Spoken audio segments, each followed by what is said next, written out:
दोस्तों, भारतीय क्रिकेट में ऐसे कई खिलाड़ी हैं जिनकी शादी होने के बाद भी किसी और के साथ रिश्ते बने रहते हैं। ये बात सुनकर सबसे पहले दिमाग में नाम आता है मोहम्मद शमी का, लेकिन नहीं। आज हम आपको बताते हैं कि भारतीय टीम में कई ऐसे दिग्गज खिलाड़ी के नाम भी शुमार है जिन्होंने शादी होते हुए भी दूसरे लड़कियों से संबंध बनाए। तो चलिए जान लेते हैं। मोहम्मद अजहरुद्दीन ये वो भारतीय खिलाड़ी है जिसके कारण कई सारे रोमांचक मैच भारत ने अपने नाम किया है। इन सभी से अलग ही इस खिलाड़ी का क्रिकेट करियर काफ़ी दिक्कत भरा रहा।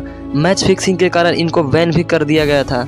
इसके अलावा इनकी शादीशुदा जिंदगी भी इनके क्रिकेट करियर की तरह उतार चढ़ाव भरी रही। अपने करियर के साथ साथ इनके निजी जीवन में भी उथल पुथल भरा रहा। उन्होंने 2 शादियाँ की और दोनों बाद उनका तलाक हो गया। अजहरुद्दीन ने 1987 में नोरिन से शादी की। उनके 2 बेटे थे। 1996 में उन्होंने तलाक दे दिया और अभिनेत्री संगीता बिजरानी से शादी की। उनके साथ उनके वैवाहिक संबंध थे। बैडमिंटन खिलाड़ी ज्वाला गुप्ता के साथ अजहर के कथित संबंध के कारण 2010 में संगीता बिजरानी से भी इनका अतीत तौर पर तलाक हो गया था। विनोद कांबले कभी भारतीय टीम के सबसे प्रतिभाशाली क्रिकेटर माने जाने वाले कांबले के जिंदगी से इतने विवाद जुड़ चुके हैं कि जब भी उनकी बात चलती है तो उपलब्धियों से पहले उनके विवाद सामने आते हैं। भारत के लिए 104 वनडे और 17 टेस्ट मैच खेलने वाले क्रिकेटर विनोद कांबले का निजी जीवन काफ़ी चर्चित विषय बने रहा। कांबले ने पहले नोइना लुई से शादी की। उनके बाद उनके दोनों के बीच अक्सर काफ़ी ज़्यादा विवाद होते रहता था। इस बीच कांबले ने फैशन मॉडल एंटोनिया हैबिट के साथ अतिरिक्त वैवाहिक संबंध बना लिए थे। इस जानने के बाद उनकी पत्नी कांबले को तलाक दे दिया। इस दौरान एंटोनिया गर्भवती थी और एक बेटे का जन्म दिया।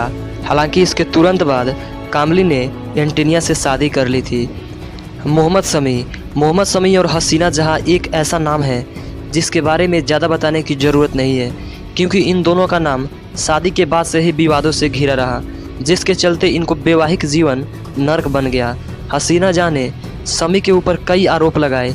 ये सब के बाद भी अभी वो भारतीय टीम का हिस्सा है। सौरव गांगुली इस खिलाड़ी का नाम सुनकर उनके बनाए हुए रिकॉर्ड याद आते हैं, लेकिन विवादों से ये भी नहीं बच पाए।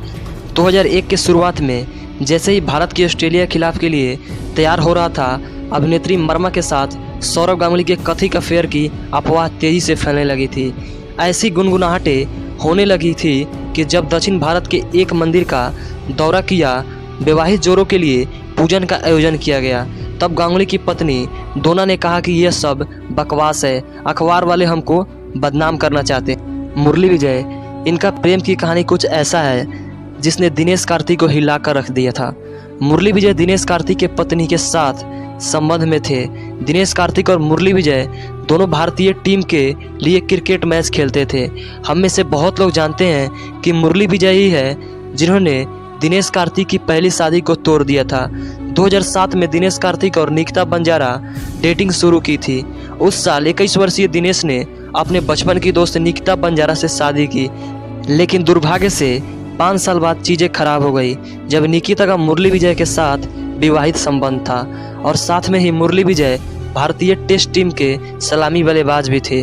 2012 में विजय हजारे ट्रॉफी मैच के दौरान मुरली विजय के साथ अपने पत्नी के संबंध के बारे में पता चला। दिनेश कार्तिक ने अपने पत्नी को तलाक दे दिया जब वो एक लड़के के साथ गर्भवती थी, और उसके बाद तुरंत मुरली विजय और निकिता बंजारा एक दूसरे के साथ शादी कर ली।